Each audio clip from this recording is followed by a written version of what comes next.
Good evening, everybody. Thank you for coming to the HACK2HATCH opening press conference. Thank you for your presence, and I'd like to introduce our prestigious panelists.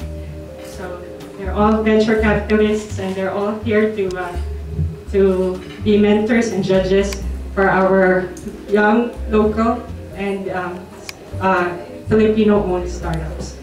Offsite at PhilDev, we were very encouraged of the prospects of the Philippines, largely because of the energy we found here in Cebu. So, as promised, we're back, and also what we learned from the last time we were here is guiding us to develop this program, HACK2HATCH.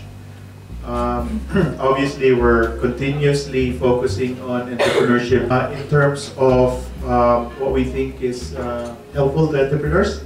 So we'll do one-to-one mentorship. So people that talk about entrepreneurships are entrepreneurs that are actually here to work with the next and the budding entrepreneurs. So we have a very, very exciting lineup. Let's see if there are some real gems out there. Give them the exposure. We're here to mentor also, of course. And this lineup here. Out of the overall theme and tying it to Silicon Valley comes to the Philippines. And that was actually inspired by a similar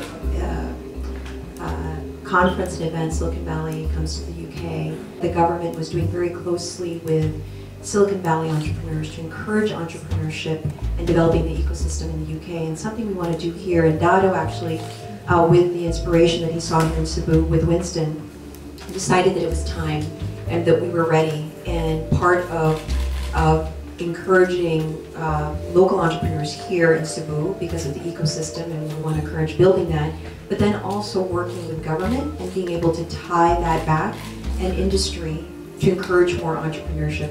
Such a great innovation, at least in terms of format, something that I don't think has ever been done in the Philippines, especially when you think about what we're trying to do with the one-on-one mentoring over an entire day, and also the instant seed fund.